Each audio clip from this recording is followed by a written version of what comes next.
Nah, tadi, kenapa kok kamu gagal mencintai Allah? Kenapa kok kamu gagal kenal sama Allah? Ini Ghazali mengidentifikasi. Ada 6 orang, ada 6 sebab. Yang pertama adalah kamu tidak yakin Allah itu ada. Jadi contohnya orang-orang kafir. Kita punya gaya ini mungkin di level tertentu nggak sedahsyat orang kafir. Tapi puncaknya yang jelas orang kafir. Dia tidak ngakui kalau Allah itu ada. Dia menganggap dunia seisinya ini ada dengan sendirinya. Ya mungkin karena kombinasi antara zat apa, sel apa, dan seterusnya, dunia ini ada. Katanya Ghazali, orang-orang ini kurang piknik. Oh, bahasamu kan gitu sekarang. Jadi orang-orang ini nggak pernah piknik. Itu kayak orang yang melihat tulisan tapi nganggepnya tulisan itu ujuk-ujuk ada. Ujuk-ujuk tiba-tiba ada. Yang nggak Jawa kan bingung kamu memahami ujuk-ujuk. Jadi ada gaya orang kayak gini. Orang yang nggak yakin Allah itu ada, ya nggak akan mengenal Allah. Kita kadang-kadang gitu kan. Keyakinan kita, Allah kan sering bilang ana inda dzonni abdi. Kalau kamu anggap Allah itu A, ya A itulah keberadaan Allah. Kayak kamu berdoa kan, kamu kan doa dikabulkan katanya Allah kan ya sesuai keyakinanmu. Misalnya saya itu bodoh Pak, sejak dulu IP tidak pernah lebih dari 2. Ya berdoa aja supaya IP-mu 4. Tidak mungkin Pak. Ya itu hasilnya itu. Keyakinanmu tidak mungkin, ya tidak mungkin memang. Jadi Allah inda dzonni abdi. Pak, wajah saya kayak gini, apa ya bisa dapat yang cakep besok? Tidak mungkin Pak. Ayo meskipun kamu berdoa sementara kamu merasa tidak mungkin, ya sejumlah itulah Allah masuk dalam doamu. Saya anaknya orang miskin ya Pak, apa bisa kaya? Ya. Lah kamu berdoa kaya tiap hari, ya siapa tahu. Tapi kamu nggak mungkin, ya sudah enggak. Allah intervensi sejauh keyakinanmu. Jadi kamu tidak akan kenal Allah kalau kamu memang nggak ingin kenal. Mungkin kamu merasa lebih penting kenal Roma Irama, Ahmad Dhani, Ahok, atau SBY atau Jokowi. Buktinya kalau ketemu salaman, kamu masukkan Facebook, kamu masukkan WA, habis salaman sama tokoh A, jejer sama tokoh B, kan gitu kamu tiap hari. Tapi kan kamu nggak terlalu wow kalau sedang, wah ini aku baru kenalan sama Allah, nggak ada. Bahkan mungkin nggak pernah ada yang bikin status begitu. Ya, kalau ada mungkin kamu langsung dibully bareng-bareng sama teman-temanmu. Dianggap Islam anyaran. Wah, Islam anyaran sih, kayak ngerti kalau ada Allah. Padahal yang bilang gitu mungkin dia juga belum kenal sama Allah. Beda loh, ngerti sama kenal. Kamu bisa merasakan bedanya. Orang yang kenal sama Allah, nanti di atas itu ada orang yang dekat. Makanya orang Islam disuruh mukorobah. Ada orang yang dekat. Ada orang yang hanya tahu. Hanya tahu itu dari jauh. Mungkin kamu lihat TV, mungkin kenalmu sama Allah hari ini masih baru hanya tahu. Kalau kamu hanya tahu, Allah juga hanya tahu kamu ada. Kan Allah tergantung caramu mendekati dia. Ada yang sudah kenal. Sudah kenal itu ya mungkin pernah salaman, pernah akrab, tapi terus ditinggal lagi. Ada yang dekat, ada yang akrab, ada yang sampai kawin. Nah, levelmu sama Allah ya silahkan kamu cermati, ada di level apa. Kalau dekat itu kan enak. Makanya kan kemarin ada status di Facebook itu, sholat nggak pernah, puasa nggak pernah, zakat nggak pernah, kok cita-citanya masuk surga. Emangnya punya kenalan orang dalam. Nah, orang dalam yang paling posisinya paling penting itu Allah. Dan Allah sejak lama sudah membuka diri. Kenalilah aku. Ya kan, dekatlah padaku. Allah sudah teriak-teriak sejak dulu begitu. Ini kamu cuekin aja. Kamu baru nangis-nangis mendekat kalau pas butuh. Itu pun setengah nggak yakin. Setengah nggak yakin kan? Ya Allah, pacarku dikawin orang, apa ya bisa? Karena orang ngeluh gitu. Tapi kamu sebenarnya sedang nggak yakin. Apa ya bisa dia kembali lagi padaku? Wong wis dikawin wong. Kalau Allah mau apa susahnya? Kan ku tunggu jandamu. Loh, ning dengone aja ngono lho ya. Oke. Terus sejumlah orang, ada juga orang yang tidak percaya akhirat. Ini juga orang yang susah untuk dia kenal, apalagi cinta sama Allah. Biasanya orang-orang materialistik. Katanya Ghazali, orang-orang ini menganggap diri mereka tidak lebih baik dari hewan atau sayuran. Mereka menganggap diri mereka musnah begitu saja. Kalau mati ya wis entek ceritane. Ada orang yang begitu. Dan yang kayak gini ya tidak mungkin kenal Allah. Seandainya kenal ya tidak ke Allah yang sejati, tapi Allah sesuai kepentingannya. Yang ketiga, ada Allah yang dia kenal, cuma dia sakarepe dhewe.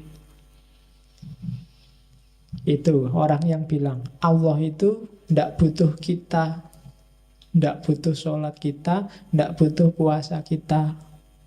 Apa sih gunanya puasa kita yang kayak gitu ke Allah, sholat kita yang kayak gitu ke Allah? Sudahlah, biar aja, tidak usah. Yo percaya Allah tapi nggak pakai ibadah-ibadah lah, Allah emang butuh itu. Yang kayak gini juga tidak akan kenal, tidak akan sampai pada Allah. Jadi ibadah itu, sholat, puasa, zakat, itu katanya Ghazali kayak dokter. Allah nyuruh kita sholat, zakat, puasa, kayak dokter ngasih kita resep. Ya bisa sih kita cuek aja, resep ya resep. Emangnya kalau nggak tak tebus, nggak tak beli, mau apa dokternya? Ya dokternya katanya Ghazali ya memang nggak ngapa-ngapain. Cuma yang rugi kamu nggak jadi sembuh.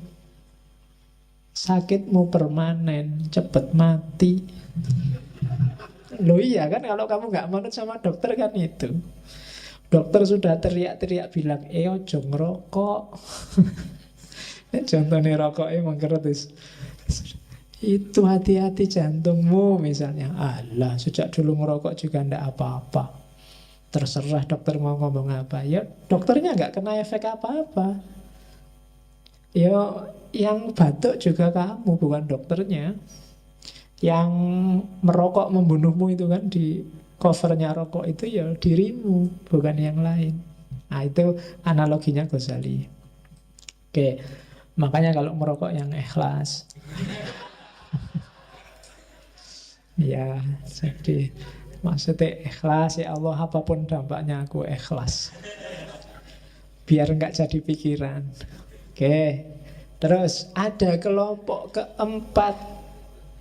Ini biasanya kadang-kadang dipakai pada kelompok liberal yang agak ekstrim. Jadi dia bilang, biasanya alasannya HAM atau kemanusiaan. Ya kan?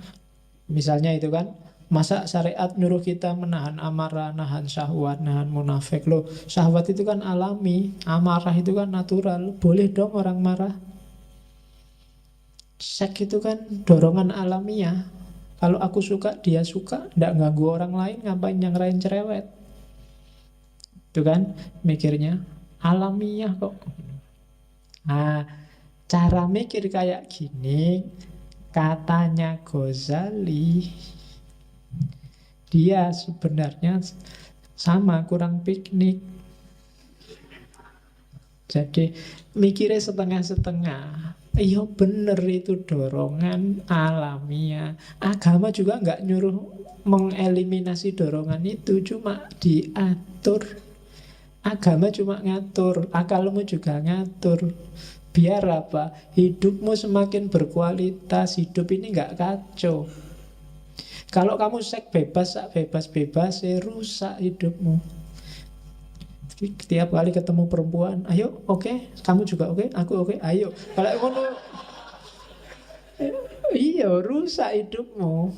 Nanti nggak peduli siapa dia, yang penting gelem. Jadi kacau. Makan juga begitu. Bukan berarti yo alami sih makan, natural aja makan, tapi ya diatur. Nabi nyuruh jangan sampai terlalu kenyang. Kemudian macam-macam. Wala tusrifu. Jangan makan A, jangan makan B. Itu sebenarnya bukan kok jangan apa kamu nggak boleh makan, tapi pahamilah batasnya orang makan, pahami caramu melampiaskan hasrat. Bukan berarti nggak boleh itu, tapi kamu harus sah dulu, kawin dulu, biar jelas aturan mainnya. Ya kayak orang sepak bola itu harus ngerti batas pinggir lapangannya mana. Kalau enggak nanti sampai di luar stadion masih sepak bola. Lah kan tidak ada gunanya. Atau sudah di-bridge sama wasisnya, pertandingan berakhir kamu masih asik di situ, ya tidak ada gunanya. Jadi agama itu ngasih kita batas. Jadi biar kita ngerti batasnya. Yo alamiah iya. Cuma agama ngasih kita petunjuk melampiaskan yang alami itu apa. Kalau cara mikirmu kayak gitu, katanya Ghazali, ya tidak akan kenal Allah. Terus yang kelima, orang-orang yang permisif. Tiap ada apa-apa, tenang aja, Allah Maha Pengampun, Allah Maha Penyayang. Dosa dikit-dikit besok tobat. Kita wudhu atau dosanya rontok misalnya. Ya bukan berarti ideologi kayak gitu keliru, tapi kalau gayamu kayak gini, kamu tidak akan bisa kenal Allah. Itu kamu seolah-olah meremehkan, seolah-olah nganggep tenang aja lah, kayak dosa ini gampang, orang tuaku itu mudah memaafkan. Orang kayak gini kan biasanya menjebakmu sendiri. Sama Allah juga begitu.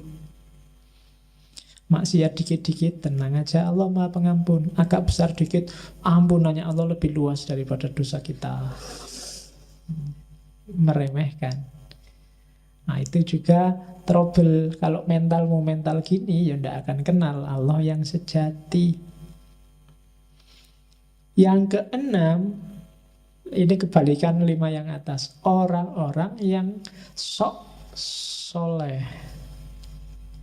Ini juga trouble. Merasa dirinya suci. Wah, kalau saya sudah bebas dari dosa, dunia tidak bisa lagi nggoda aku. Aku wis. Nah, itu juga katanya Ghazali bahaya. Jadi tak bacakan aja ya. Kalimatnya agak nyelekit kalau bagian ini. Jadi orang yang ngaku mencapai tingkat kesucian tertentu sehingga merasa dia tidak bisa dipengaruhi oleh dosa. Katanya Ghazali, namun kenyataannya saat orang lain memperlakukan mereka secara tidak hormat saja, mereka akan dendam bertahun-tahun. Terus jika ada di antara mereka yang tidak mendapatkan sebutir makanan yang menurutnya adalah haknya, maka seluruh dunia rasanya sempit dia dan gelap. Pokoknya nesu-nesu, merasa haknya dirampok. Katanya Ghazali, mereka ini, para mistikus palsu ini, kadang-kadang berpura-pura tenggelam dalam samudra ketakjuban. Tetapi jika kau tanyakan pada mereka apa yang mereka takjubkan, mereka tidak mengetahuinya. Jadi tiap hari dia merasa, wow, luar biasa Allah itu, luar biasa. Tapi dia wow-nya yang luar biasa. Kalau ditanyain yang di-wow-kan itu apa sih? Tidak tahu. Pokoknya wow aja. Itu juga trouble katanya Ghazali. Ya tidak kenal Allah kalau ya gitu. Kalau bahasa hari ini mungkin lebay. Lebay Allah nggak segitunya kok. Nggak usah kaget kayak baru kenal Allah kemarin. Sudah lama kita kenal Allah. Sudah ngerti kita dengan segala kebesarannya. Jadi ketakjuban-ketakjubanmu simpanlah, tidak perlu lebay, karena kuncinya adalah kenalilah Allah. Kalimat yang terakhir itu Ghazali mau bilang, apapun keadaannya, kita adalah hamba dan Allah adalah majikan kita yang maha kuasa. Ini sebenarnya mau ngeritik orang-orang sufi yang berlebihan sampai ke level bahwa manusia dan Tuhan bersatu. Ini juga tidak akan kenal Allah. Kalau jadi satu ya selesai. Kenal itu kan ini aku, itu kamu, kenalilah aku kenal dirimu. Itu kan kenal namanya. Makrifat itu aku tahu tentang kamu, sesuatu di luar diri kita. Kalau sufi yang agak berlebihan, tasawuf, wahdatul wujud, itikat, khulul, itu bisa menjebak orang bahwa manusia sama dengan Tuhan. Maka di kalimat terakhir Ghazali menegaskan, ketahuilah, ingatlah bahwa yang maha kuasa yang menciptakan dan kita adalah hamba yang diciptakan. Jadi sederhananya begitu. Tugas kita kenal, paling puncak adalah makrifat. Bukan melenyapkan diri kita atau menganggap kita nggak ada, yang ada hanya Allah, atau apalagi kitalah Allah itu. Berarti tidak butuh kenal kalau hakikatnya sama. Oke, itu yang menghalangi orang dari bahagia karena tidak kenal Allah. Kalau orang punya 6 karakter ini, dia tidak akan kenal Allah. Orang yang tidak kenal Allah tidak akan nyampe pada kebahagiaan yang sejati.